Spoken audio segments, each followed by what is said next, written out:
Episode of the SDSU podcast is sponsored by Marz Energy Cream, the first ever topical energy delivery product. Think energy drink, but it's a lotion. It contains a proprietary blend of natural ingredients, including caffeine, taurine, and B vitamins, to provide an energizing boost. And unlike traditional energy drinks and gels, Marz Energy Cream is sugar-free, contains no artificial flavors, colors, or preservatives. If you want to try it out, go to marzenergydrinkcream.com and use the code Andre, spelled ANDRE, at checkout to receive 15% off a purchase of a 50 milliliter tube.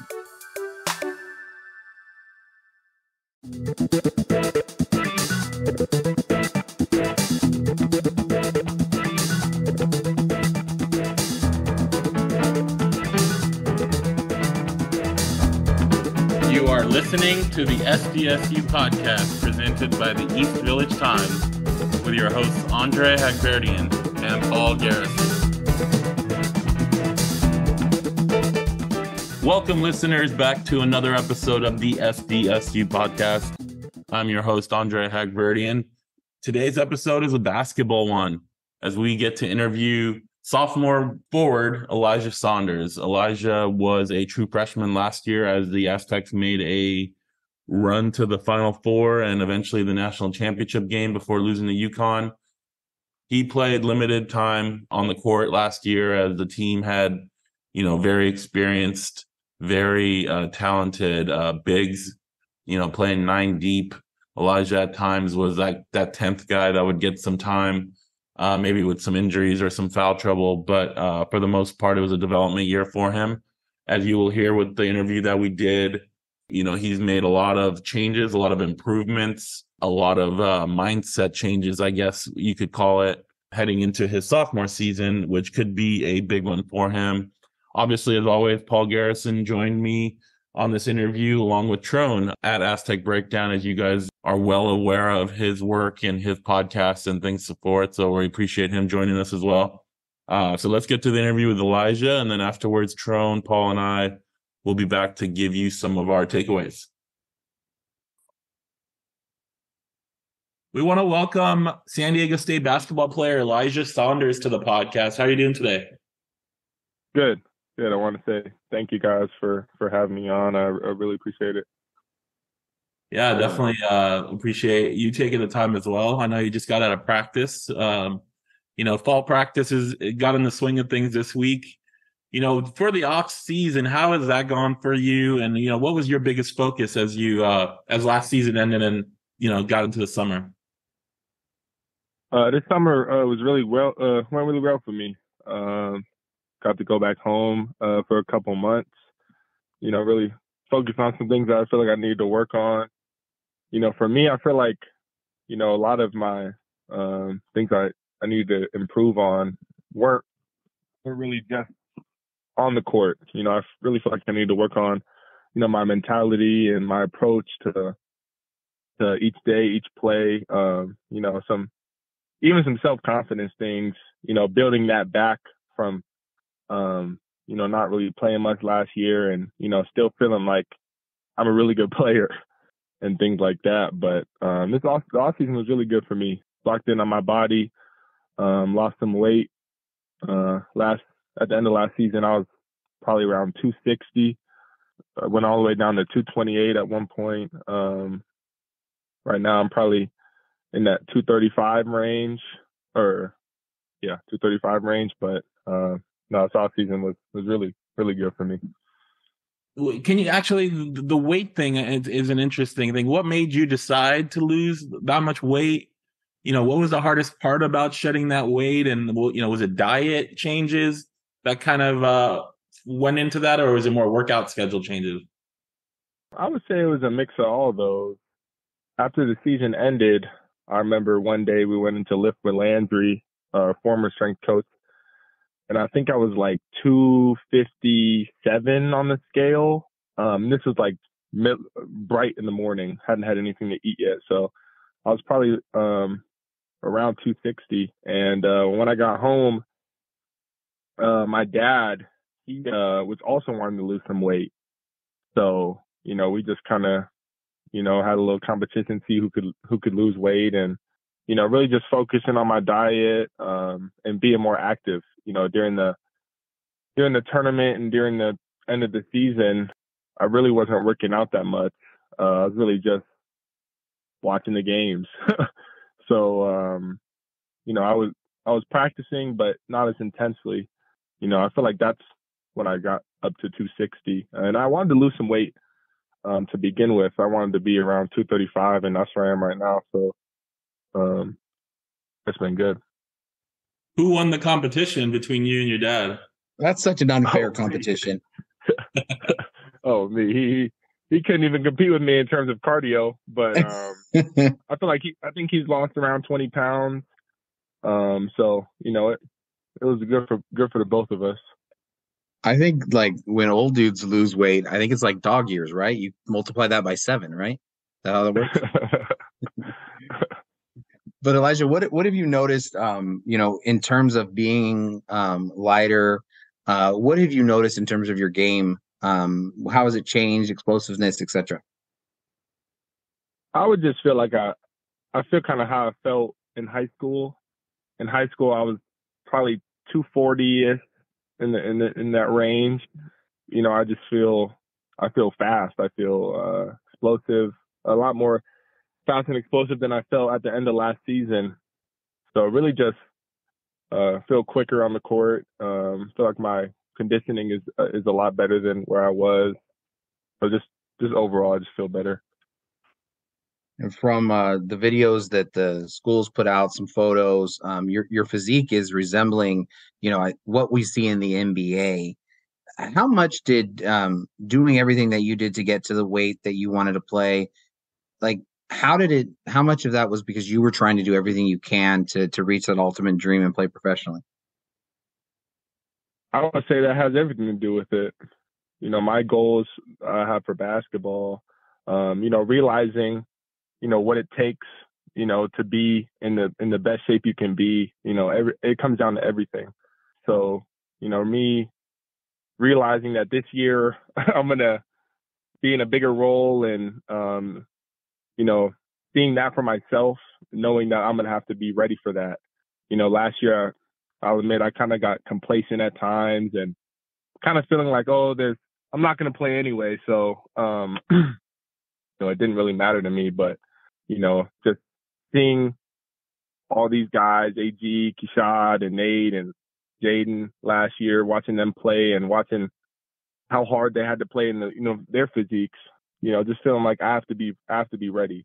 That's just all I think about is, I have to be prepared. I have to be ready for this season. And my body has a huge part to do with that. So I would say that was what went into it. Elijah, last year, you're a true freshman. You got 93 minutes off the bench for the whole season. What was the season like for you? While you're transitioning from being a high school player to a Division I athlete, and also at the same time as you're trying to learn this stuff, your team is going to the Final Four. Yeah, I remember the first week of practice in the summer. I remember calling my dad one day after practice, and I was like, man, there's no way that it's this hard. There's no way every team is this good. Not knowing that we were going to be in the national championship. That's how good our team was. We didn't have an average team. I always felt like, man, this is hard. Our team is really good. These players are really good. But we had such a good team. We had such an experienced team. A lot of times I had to remind myself, where I'm at in my journey. I was a freshman, 19 years old, competing with these guys who have a lot more experience than me. So just kind of trying to take from them, learn from them, see how they work. It was really good last year, maturing and learning, all the things from those guys. Elijah, kind of along those lines, so many, former players talk about the culture at San Diego State. And probably most recently, we saw Matt Bradley's press conference after the national championship game about the relationship he had with his staff and his teammates. you've been on the team for a year. What have you noticed about how the program is run that sticks out to you? I would say this program, especially last year's team, this year's team, we're developing our chemistry as we've been going, but last year's team is honestly unlike any team I've ever been a part of. Just how excited everyone was to be around each other. And it's everyone on the roster, every single person, all the walk-ons, the managers, everyone just loves being around each other. And, I'd never been on a team like that. Every team I've been on always has groups of guys who are friends, but, everyone wants to hang out with each other. Everyone wants to eat together. Everyone wants to shoot after practice. I remember last year we were, guys texted group chat, let's go play ones at jam. Things like that. We just love to be around each other as a direct reflection on the court. I would say the culture, the coaches, everyone just likes to be around each other and gets along. There's no egos. There's nothing like that. And that's what I feel like goes into us having such good chemistry. This might be somewhat of an unfair question, but I'm going to ask it anyway. You're talking about your true freshman season, not playing, right? We played 93 minutes total. As a competitor, you obviously want to play and you obviously feel like you can play at this level, but did it actually make things a little bit easier for you not playing because you're behind so many experienced 9 deep players and the team made a big run that it kind of maybe, helped your situation to know that like, there's a reason why I'm not playing is because these guys in front of me have been here for 4 or 5 years and they're really, really good. Yeah. I feel like, there's 2 parts to that question. You could pick 2 different sides. I remember I always used to call my dad and, tell him like, oh, these guys are older than me and try to make an excuse for myself to why I wasn't playing. And I feel like the real reason was, I just wasn't good enough to play. You can make every excuse. Oh, these guys are older. These guys are so much better than me. But I feel like I could have been doing more. Granted, we went to national championship. I didn't play at all. And, that was great for us. But, at times for me, I would just make an excuse.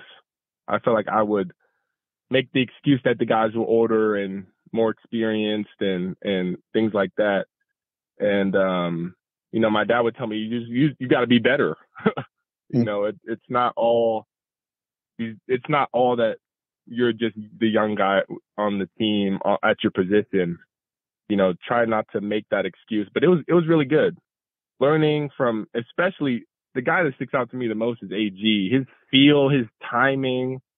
If you want to learn San Diego State defense at the forward position, you could just watch clips of AG all day long, and he'll give you the blueprint. Watching him get in the game, watching how he worked on himself, his character, how he carried himself. He's really just a great role model he was really a great role model for myself last year. And it's great to have him on the staff now. So he's around all the time now. What do you call him? Do you call him coach? Do you call him sir? Do you call him AG? No, it feels weird. Like today we had a workout with the forwards and AG's guarding everyone. And it feels like he never left the team. Like it doesn't feel like he's a player, but he always kind of felt like the role he's in now to me anyway. So, it doesn't really change much. Maybe for someone like Jaden, it feels a lot different, but the role he's in now is kind of the role that I feel like he was in last year for myself. Just giving guidance and things like that. But no, it's great to have him around. The mantra at San Diego State is, if you don't play defense, you don't play. We hear that every year. Where do you think you're at this point? You're replacing AG. You talked about Nathan Mensah, Kashad Johnson. Those are like the 3 main bigs along with Jaden Ledee, defending. And where do you think you are at that side of the floor? Honestly, it feels weird because I feel like even though I didn't play for a majority of the year, I was still on the black. We have black and red in practice. We have scout team and a team of guys who are about to play. So I was still in the black jersey. So I would get very little reps, but I would still be getting the reps with the guys who were playing. So I feel like that really helped me for this season, knowing some things with our defense and not being on scout team all year, like not running our defense. I feel like even though the little reps I got, I feel like watching Kashad, watching Nate, watching AG, guys who had been in our program for so many years, I don't feel like I'm behind defensively. I feel like, I haven't gotten the game reps, but I've gotten more than enough practice reps. And, granted, I got a long way to go as well, but I don't feel like I'm behind that much when it comes to defense.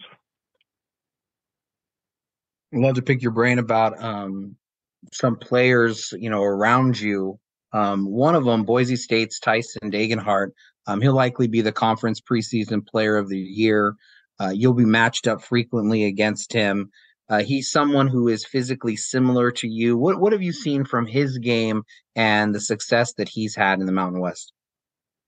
I remember watching him even the year when I was in high school, watching him on Boise and when he was freshman of the year in the conference.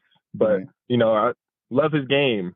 I have some similar capabilities offensively, being able to stretch the floor and things like that, score inside out. But, he's just very poised on offense and very, very skilled. So, no, he's a really good player. We had the chance to interview Reese Waters a little while back, and he spoke about the challenge that you present to him playing in the post and how strong you are and your game. It's kind of tipped off to us that he's going to be playing some 4. What can you tell us about his game and playing some of the same positions that you're playing? Yeah, it's definitely been weird, going against Reese and Micah at the 4 at times, having someone that's smaller and quicker. It's kind of hard on the perimeter. I'm used to having a bigger, slower guy on me and having to use my advantage in that way. But, it's been great. Those Reese and Micah, Reese specifically, those guys are really dynamic scorers. So it's been really fun to match up with them in practice. And, I feel like, we have a lot of versatility when it comes to lineups we have and lineups we can play with those guys playing the 4 at times. Elijah, is there anyone on the team that you work out with more than everybody else? Oh, I'll say Miles. I feel like we're just in the same boat. Last year, really not playing, and me and Miles, we always just kind of hang out with each other. That's my guy. So we're always shooting after practice with each other. Off day, we're going to work out together. Coach actually used to have us working out before the games together. So I would say it's not even close with anyone who I've worked out with outside of Miles. And it's really fun to work out with him. Even though we don't play the same position, we have similar things that we do on the court. So it's good for us to, work out with each other and work on some things that maybe we might not always get to work on. But always after practice, we're sitting together, trying to get shots up together, competing, and things like that. Is there anything specific that he does besides just like getting shots up together that really helps drive you to be the best player you can be? I would just say kind of hold each other accountable. Some days after practice, I might be walking out the gym and he'll say, Elijah, let's go shoot. Some days he might be walking out the gym. I'll say, Miles, remember, we shooting. So, it's fun to have someone who's in a similar position as you, who's unproven and feels like they have everything to prove, that, we're both hungry, both want to get better, and both hold each other accountable. in terms of, reminding each other, let's get in the gym, let's work. Are you working out? Okay, I'm gonna hop in with you, and things like that. We spoke with Jaden Ledee earlier this year, and he talked about how excited he was to be able to show all the facets of his game, right? Put his full game on display. And for us fans, it's not hard to notice the similarities between your game and Ledee's game. What have you learned from watching him that you've been able to apply to yourself? I've been able to learn a lot from Jaden. It's going to be his 6th year this year in college. So, he has a lot of things that, I kind of want to add to my game. His physicality, his rebounding, and his post play. I've never seen anyone rebound like Jaden. I'm sure anyone on our team can attest that if you're guarding him in a scrimmage, that's going to be your job, is just to box him out and keep him off the glass. He's truly an elite offensive rebounder and just rebounder in general. And then, physically, his physical dominance in the game. I talk about I've lost weight and, worked on my body so much. I really want to get to the point where I'm really asserting myself physically into the game. I feel like that's somewhere in my basketball career that I haven't really used my full potential, is my body that I've been blessed with. Seeing him, how he bumps, how he really imposes his will. Those are definitely some things that I want to add to my game, and I am adding to my game. Well, another newcomer to the team is Jay Powell. He's a front court player. He could play probably anywhere between the 3, 4, and 5. Aztec Nation is excited to see him on display. What can fans expect to see from him and his game this year? Yeah, he's really versatile. Really got truly guard skills at 6'8", 6'9", can shoot it, can handle it. He's really I don't even know how to describe his game. A wing who can play the floor. Just really versatile, really dynamic, long arms, good defender, good feel. Jay is he's really impressed me with his guard skills. At his size, he's really a guard in a tall person's body. That's how I describe Jay. Another guy on the team who's been around for a few years, but just earned a scholarship, I believe about a month ago, Cade Alger. How fun was seeing his success been for you as someone who plays a similar position, and he's been on the scout team helping the team out over the last few years? How was that for you and the team to see him get that scholarship? Oh, really good. Really, really good. I was really excited for him. It's something that has been his goal. But, me, Miles, Cade, Jared, we it always seems like we would be hanging out together because, all the guys who were going to play the next day were asleep. we would be hanging out in each other's rooms. So, me, Miles, and Jared, and Cade, and even DeMarche, we all build a close relationship with each other. So, it's really, really exciting to see Cade get that scholarship, and it's exciting to see him in practice. He probably feels like he feels a little different, feels a little more confident. That's really exciting. I'm really happy for him. One guy who is likely learning from your journey and what you've been describing in your first year as a D1 player is Miles Heide. What can you tell us about him? And is there any, advice, any way that you've been able to kind of try to instruct and help your teammate along in his process? Yeah, it's weird seeing someone younger than me now. Seeing someone go through, they're just starting off, making the mistakes that I made, and just trying to. Heidi's in a very different position than I was.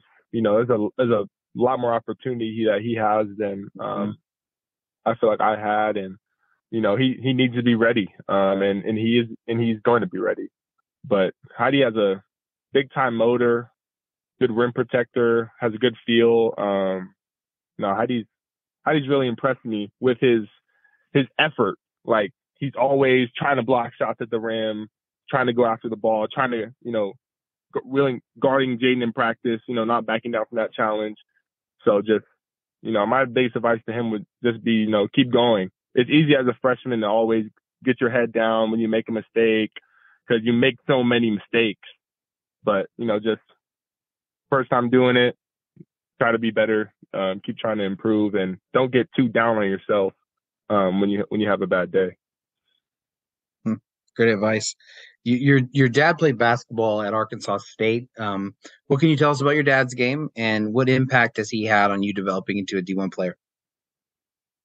Yeah, I feel like me and my dad have very different games, even though I'm pretty sure we played the same position. I'm pretty sure he was a 4-man, 3-4. My dad probably played more like an AG, diving on loose balls, blocking shots, getting, steals and things like that. And he was really truly, I think, a hustle player, and I've always had that finesse to my game, stretching the floor. And, my dad's he's tried to always encourage me to just play harder, all he tells me before the game is just compete. He doesn't really care about misses and makes and things like that. He just wants to see me, really truly compete and try my hardest. And, that's really helped me as I've gone along my basketball journey. His advice, his wisdom. I remember when I was in high school and as a junior, I didn't have any offers. And he would just always remind me that, my time is coming. My blessings is coming on the way, even though it doesn't feel like it right now, the opportunity and, the success is coming, and keep working towards that.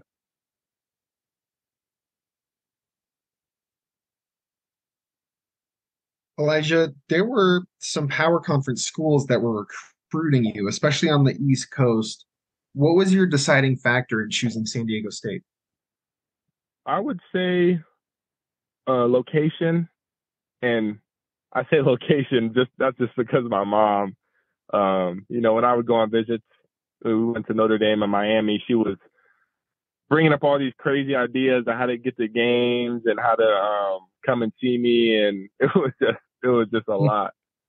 Honestly, the coaches and the pedigree that San Diego State had. I feel like nationally, we made it to the national championship last year, but people don't see the success that San Diego State has had, and it's not recognized nationally the way it should be. San Diego State has dominated this league, this conference, for a long time. You go into the coach's office, you see all the conference championships, and then you wonder yourself, like, why isn't this talked about? And, that's something that really stuck out to me. I wanted to play in the NCAA tournament. My high school team was really good, didn't lose that many games in high school, and I want to be a winner. I want to play meaningful games. I want to play meaningful basketball. And I feel like this was my best option to do that. And then last basketball question. Practice starts this week. How excited are you to get to this point in the season where you're finally gearing up for the opener against Cal State Fullerton on November 6th? Oh, this is the best part. I feel like the hardest part of the season is, the fall, right before practice begins, because it's not the summer, but it's not official practice, and you can really feel the energy picking up. All the guys are really excited, and me personally, I feel like I haven't played in a game, really in a meaningful game, for a while. So I'm excited for the games to come along and things like that, but just finally being back to official practice and knowing that it's coming, knowing that the games are right around the corner. And, last year I got to see it all, but this year, being able to hopefully play meaningful minutes, man, I've been this excited about basketball in a long time. Absolutely. So this has been great, Elijah. To close out the interview, we've got some fun, quick questions, non-sports related. You ready for those? Yeah. What is your favorite food? I'd probably say any kind of pasta, Alfredo, classic marinara sauce, some type of pasta. Did you have to cut out the carbs as you've been trying to lose weight? Not really. I would just say Oh, it comes good, down good. to I was just eating less and working out more. What about favorite movie or TV show? Favorite movie or TV show? I'll probably say The Office was my favorite TV show. Probably watched it couple times all the way through. I love The Office. Yeah, we asked these questions to we've interviewed a lot of football players at San Diego State, and The Office, I think, is like the most recurring answer we've gotten for that. So definitely some football players you can watch The Office with if you need people to watch it. Yeah. Favorite musical artist? I feel like you gotta go with Drake. He has a new album coming out soon, so I feel like that's my favorite artist. That's a popular one too. With all of the older guys graduating last year, is there a new go-to DJ person who gets to decide what music is playing in the jam locker room? Oh, I was on the music last year. Oh, during the whole run, I was on the music. A lot of people don't know this, but I feel like music was a big piece for us last year. Just before the game, listening to music. I feel like it got everyone in the right mood. But no, I was in control of the music, man. That I don't know if I'll be back in control of the music this year. That's the question. No, that's an incredible thing. I mean, so tell us more about that, because I think that's a part of last year's journey that people don't know about. I mean, how did you get in control of the music, and then what was your mindset, as the person who is trying to get that vibe and get everybody in the right mental space? Oh no, just I don't really know. It just I wasn't playing, so I just have my phone out and be clicking the songs. All the guys are getting focused, getting ready to play, and I would just be playing the music on the bus. I remember we used to leaving the jam before we would go to the flight all year. We would be listening to R&B, old pop songs from like early 2010s, and things like that. But we would always be singing, coming back from shoot around, we'd have the music playing. So, we would just always be messing around, singing dumb songs and things like that. Great. Favorite hobby, when you're not playing basketball or working out, what do you like to do? Probably listening to music and watching TV. I love watching sports. So probably watching college football, NFL, or Netflix, something like that. Just relaxing. You're an Arizona guy. Are you an Arizona professional sports team fan, or who are some of your favorite pro teams? I am from Arizona, so I'll root for the teams. I've never really been like a diehard Cardinals, D-back, Suns fan. Those are the teams I'll root for. I don't really have a favorite sports team, but if it comes down to it, I'll root for the Arizona team. And then last one, what's your major at San Diego State, and what do you hope to do with that in the future? I'm a psychology major, so I started off as a criminal justice major. First semester, I had this. I can't even remember the name of the class, but senior year of high school, I took AP government, and it's probably the least favorite class I've ever taken in my life. And that first semester class reminded me of AP government, so had to change my major up. But no, I like psychology. I like learning about people's actions, why they do certain things, and like development of people. So I don't really know what I want to do with my degree yet, but I know it has something to do with psychology and things like that, working with people. Interesting. Elijah, awesome job. Thank you again for taking some time out of your day. I know Aztec Nation is excited to get to that first game in November 6th. See that banner come down, or banners, I should say, and see how the season plays out. So again, thank you, and have a good one. Yeah, thank you guys for having me. This was fun.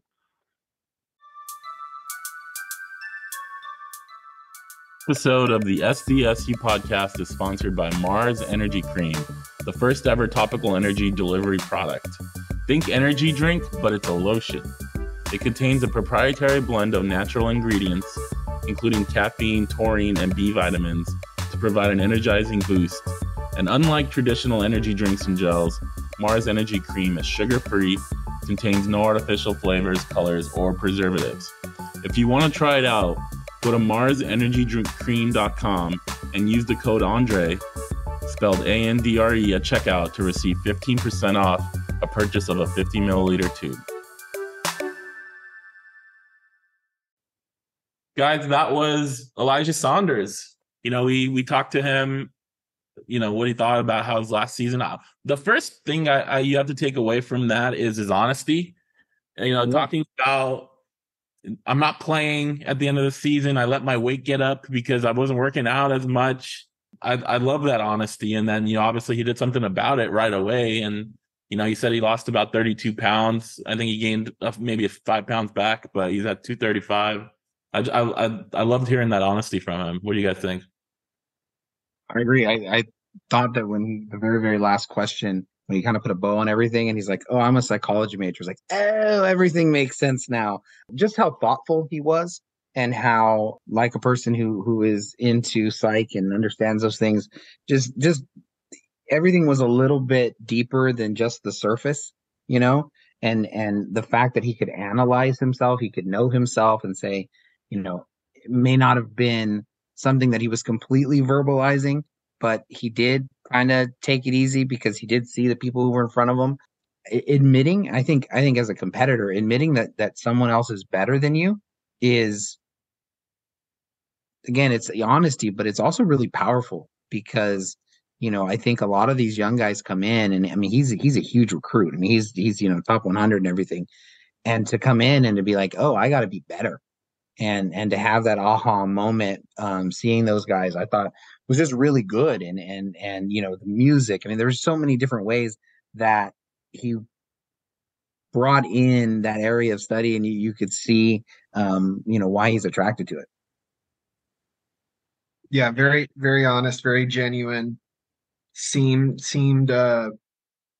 very mature for such a young guy. And I think the comparison I made in my head when he was talking was he realized after his freshman year, he was like, I should lose some weight to get to a better playing weight so that I can be better on the court. And it took Matt Mitchell 2 years to make that realization. So it's like just a very direct comparison. And that's no shade on Matt Mitchell at all. But Elijah seems ahead of the curve in that regard. How many times are the announcers going to talk about Elijah Saunders' weight loss Every game. games this year, like they did with Matt Mitchell? Seemed like that was a running thing for every game on CBS Sports Network or something. It'll be hard though, because they're not going to have as much like file footage of like the first year and then into the second year. True. But yeah, I think it's huge. I think it's a huge part of the story of this team, because they have a lot that they need to replace.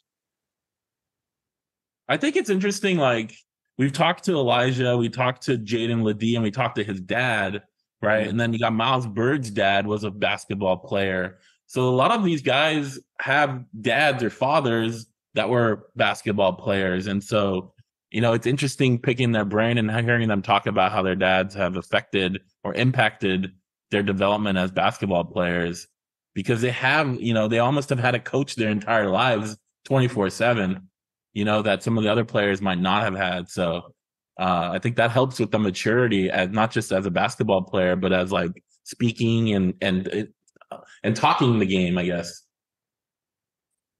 Yeah, I agree. And I thought, when they were freshmen, Miles and Elijah, I interviewed both of them and wrote articles on them and stuff like that. And I talked to Miles Miles's dad and just everything. Obviously he's a former college coach, and it's such an interesting, career arc, because these guys, when they were in high school, they had COVID. They didn't get COVID themselves. It was through the pandemic. And so to go from that to being in the Final Four, in just like a short order, it's just a really unique, one of a kind career to this point for those guys. And I'm really curious to see how, that will play into their journey and how they're going forward. I was just going to ask, what did you guys think about some of the insights that he gave into some of the players on the roster? I thought that was a lot of fun. I do think it's hard to take those types of insights as gospel, right? I always think back to after Kashad Johnson's freshman season, KJ Fagan posted somewhere that like he's going to the NBA and like going early, not just going to make it there, but like he's leaving early to go to the NBA. And now Kashad Johnson's a fifth-year guy. So, these guys are players as opposed to like professional scouts. But that being said, that's not to minimize what he's saying either, right? And I love some of the things he was saying about some of the guys, especially Jay Powell, right? How he's a guard in a 6'9" player's body was super encouraging, because the coaching staff can get super creative with the ways they use him. All sorts of stuff. Yeah, I mean, how many times do professional scouts get it wrong too? Yep, also that. What do you say, Andre? We never get it wrong, though. No, never. No. I had him in the Final Four the whole time. Sometimes it's the best answers about players come from their teammates, because usually coaches will give your coach speak. They'll be a little bit mindful of not giving away too much or not saying too much, where some of the players are a little bit more open about what they're seeing, and they're playing against them. So they're seeing, like when Reese Waters said, Elijah's so strong. That's not a groundbreaking revelation, but like it's hearing that from his perspective, I think adds credence to and then credibility to that. So yeah, it's always fun to ask fellow teammates about, ask players about their fellow teammates, because you get a perspective that you don't ordinarily get from maybe the coaches. I thought maybe the most encouraging that he said, just because it's unknown and it's the hope that you have, was him talking about Miles Heide. And you look and who's your AG on this year's roster? Who's that guy who will just kind of do the little things that you need to win? If that's what Miles Heide can actually bring, somebody who brings energy in spurts, is able to do that, I think that's his path to the court early. And so the fact that it seems like that is who he is, that's his mindset, I think is a positive, because I think that there's a lot of high skill on this team. The question that I think everyone is having is how much grit do they have? How much of that just like dog mentality does this team have that the team last year and in the previous seasons, is it had in spades? Is that the right phrase? That they, that you know what I mean, right? They could run the table, right? And that's how they were able to get to the Final Four. And so finding players who can duplicate that and then fill in those gaps that players with great skill always produce, right? There's not a lot of Jaden Ladies that people are going to see who can get the ball where he can get it and do things with it. And so that's going to create chaos in the defense, and guys who will hustle, guys who will play with that extra energy can really like excel in those spaces. And the fact that, at a young age, he's already that kind of player, I think really bodes well for possibly being in the rotation. I also thought it was interesting. And what do you guys think about the idea of, he also brought up, Elijah did, of Micah Parrish playing in the 4. What do you guys think about that kind of lineup? Do you think that they have the ability to go small like that, and still be able to be competitive on the defensive end? Your question was, can they be competitive on the defensive end? Yes. I think the answer is yes. Can they be as good as they've been over the last, No, it's not decade? the question. Not the question at all. I think that answers we know. The Yeah, question okay. is Yeah, the no, question is they can be competitive. Yeah, I think yeah. based on some of the things we talked about last episode at the end about adding ball pressure up top by the guards, getting more hands up, more help defense that way. Maybe in years past, the guards have been a little bit more lenient about letting guys drive in because you got Nate back there, you've got AG, and maybe that doesn't happen. They can definitely be competitive. I mean, the scheme can help the defense be competitive. And if on the other end, you're scoring buckets, Right. they're taking the ball out more. They're not running. You're not giving up transition. That'll make a big difference. I kind of feel like you could put almost anyone in the hands of this coaching staff and they would get like I can't what's the word I'm looking for? Just like a solid defense, I guess, because the coaches just know what they're doing, right? I think Micah at the 4 is something that was definitely interesting to me. He, in terms of his height, is the same size as Matt Mitchell. He doesn't have as much girth, but he has the height. He's probably a little bit longer than Matt Mitchell was, I feel like. So he has tools to be able to do that. Like Andre was saying, you got to change up the scheme a little bit and do a couple things differently. And then the big part would be not only putting the ball in the basket because you're able to spread out the floor more and hopefully be more efficient on offense that way if a guy like Parrish is at the 4, but also depending on, how the coaches wanted to do it, the ability to add a lot more motion to the offense and have guys running off of screens a lot more. And so not only are you scoring more efficiently, but like you're wearing down the other team when they're playing defense and now they don't have as much energy on the offensive end, right? The kind of way to feed off each other in that aspect. I'm hesitant to think Parrish is going to get a lot of time at the 4, but it is something I kind of hope happens more than I think it will happen. Yeah, I find it really interesting because thinking back to obviously when Matt Mitchell played that, I don't think that there's a guy like that on this team who can have a little bit of that size to be able to do both of them and also the speed and skill. I'm also interested to see, that was paired up first with Yanni Wetzel and then with Nathan Mensah. And the versatility of those two defenders, I thought, allowed them to kind of get away with some of that stuff. And so I think the fascinating part about where this team could be now and where it could be come tournament time is they could have a whole bunch of different styles. Like last year was like, okay, well, how about instead of having both point guards start, you go and you put Parrish into at the 3, and then you move Bradley up to the 2. It's not dramatically a different feel of the team. It's just putting them in different places. Whereas this year, you could completely have like a really different team depending on who's playing well and who plays well together. If let's say you wanted to go big because you just felt like Jaden Ledee and taking advantage of what he's able to do on the perimeter is something that you wanted, you could have a front line where you had, Heidi, DeMarshe Johnson, Jaden, and then Elijah Saunders. And you could be really big up front and imposing and physical, and you could do something like that and then put, Lamont and Darion or, and then bring in subs and things like that and go big. You could kind of go medium where you have Elijah at the 4 and you have Jaden at the 5, and they're almost interchangeable to talking about, keeping them fresh as you were just talking about the other team, but for San Diego State. And then you could have guys on the outside.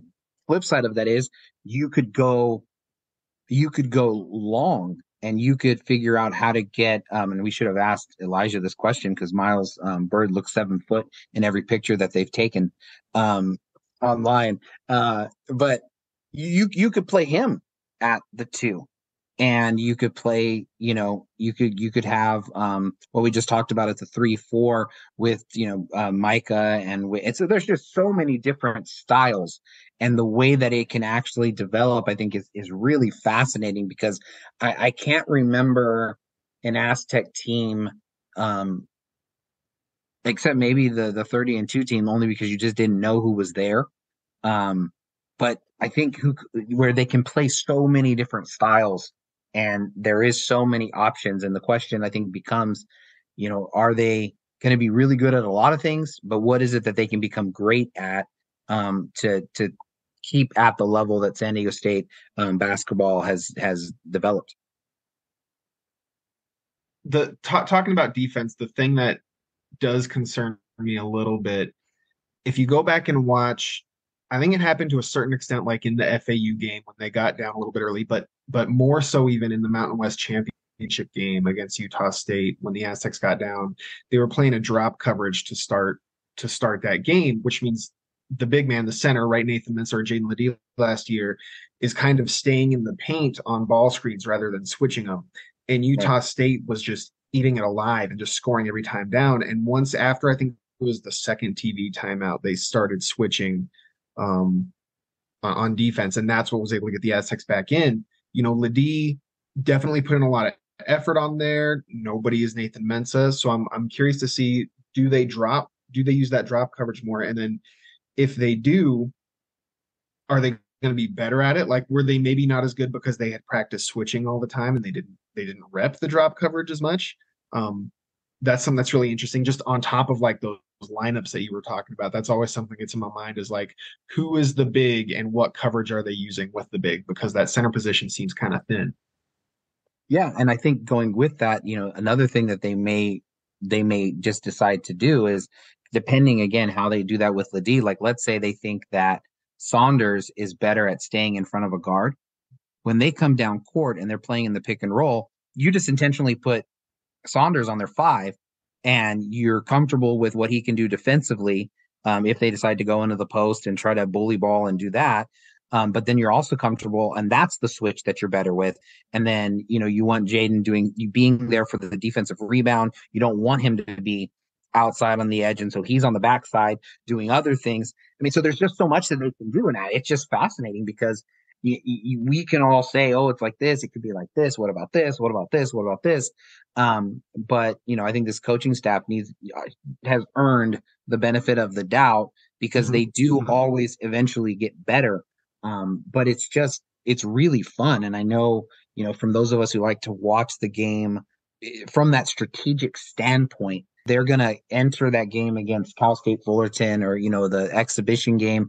And it's going to be the first hints of what, Brian Dutcher and Chris Acker and Dave Velasquez, et cetera, what they all have fought in terms of what they see as that potential. It's just fun. It's really, really fun because I think that, a team, especially a Final Four, national champion runner-up, you just don't see that very often. You see so much of like the players have to fit into the system. And here I think that there's that potential to be all over the place. It's like Elijah said, right? It's the best time of the year right now. Mm-hmm. Yeah, we've got, I think, at least one more basketball player scheduled. They're coming up next week. And we're hoping to get up maybe at least one or two more before season starts, because it'll be a little bit more limited to get the guys on the podcast once the season starts. Thanks again for Tron joining us again. You can find him at. Can you say we or our? What is your podcast? Our what's the correct? I do whatever y'all want me to do. That's I'm just a good little soldier. I just take my orders, do what I'm supposed to do. So this can be our podcast. Hey, let's go. You can find, he's Aztec Breakdown. So at Aztec Breakdown. Well, I think you're on Instagram as well, right? Aztec Breakdown. Yeah, I'm on Instagram as well. I don't use it nearly as much. Twitter's definitely the home base, but yeah, also on Instagram for sure. Cool. Obviously, Paul and Paul at Padre de Cuatro, and I'm at A Hagberg 23. Yeah, the basketball is what, maybe 47 days away. So we're getting there. Thanks guys for listening as always. Hopefully you enjoyed the interview with Elijah. Well, a little football mixed into this basketball episode. Martin Blake gets his scholarship. The scholarship I think we've been talking about since maybe the beginning of fall camp, with how well he was doing there and some of the things he's done, obviously in the beginning of the season. So What are your thoughts? Congratulations to Martin. I mean, I remember talking with him at his first press conference, and basically asking him this question. Like, I'm sure at some point many people said, do not pursue football. Like, life gives you messages, and the message is you're not good enough to get these scholarship offers. He went to a big enough high school that everybody saw what he did, and they all passed on him. And he said that, yeah, it was hard, and that he didn't listen. And he went and made this choice, and to be rewarded in the way that he has, I think is huge. He's obviously been the person who has carried the shield, I think, on at least one occasion, maybe two, in consecutive weeks, and is an honor given to the player who is most representative of the values and culture of SDSU. And so the fact that that's him, I think, is gigantic. It's great that they get to do that this week, especially then going into a game where they're double-digit underdogs. These things can be motivators. San Diego State definitely could use a shot in the arm. So just from the psychology, keeping it connected with Elijah Saunders, the psychology of it, it's a good time, I think, to be able to announce this and to get that feel and that positive things going, as the team is heading over to Colorado Springs. Yeah, I mean, he's 5'6". He was from the same high school in Las Vegas as Donald Pumphrey, so he's got the little pipeline or whatever you want to call it from there. But yeah, I mean, it was, I think, a no-brainer, especially when you've got, at this point, 7 open scholarships with the 2 guys who just recently transferred out. I think there will be maybe a few more guys potentially that could get a scholarship. Maybe a Keon Mitchell, maybe a Tobin Odell, who's now the backup quarterback. But yeah, it's great seeing that video posted on Twitter of them announcing in front of the whole team that he got it, and him being fired up. One of the cooler things you could watch, as or put out as a college football program, college basketball program, whatever you want to call it. Always love seeing those videos. And I'm glad they put them out now, because they were not putting them out for a while with under Rocky Long and then in the beginning of Brady Hoke's return. But now they're putting them out, so we're grateful for that. Absolutely. And I would just add, I think for all of the people who are, trying to understand some things, there's this weird idea that having walk-ons who become scholarship players is somehow negative. I don't know how you can turn something like this into a negative. The difference between a 3-star athlete and a guy who's a walk-on is probably not as great as a 3-star to a 5-star. And yeah, I totally agree.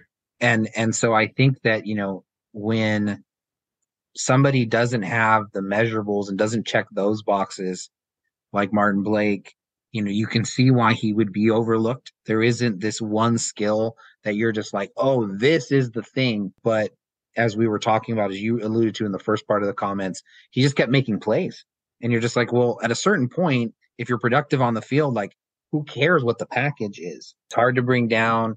He is elusive, even for a guy, his size. And, he makes plays. He has good hands, and he has all those things. And I think it's huge for a program like San Diego State to have walk-ons do that, primarily because they're always going to get, by and large, the second or third tier athletes around the country. And having a guy, like Jesse Matthews, who, again, no measurables, but he turns out to be a guy who's would have been competing for time and started to turn heads in the NFL. I mean, that's to get a guy like that. It's easier, I think, for San Diego State to get a guy like that than, let's say, a 3-star guy who turns into an all-world player consistently, right? You're going to have a couple of guys here or there. So I think it's just an important part of San Diego State's recruiting mix is to be able to get the right guys, like Mekhi Shaw, the guys who can elevate their program and give them depth, because it's hard to be able to fill in and to have that depth that these Power 5 schools have, because of all of the things that go into what makes college football unequal. Definitely. All right, guys, that's going to do it for us. Thank you, as always, for listening. Make sure to like, subscribe, follow, share on all your favorite platforms. We definitely appreciate each and every one of you for listening, and we will talk to you guys next time.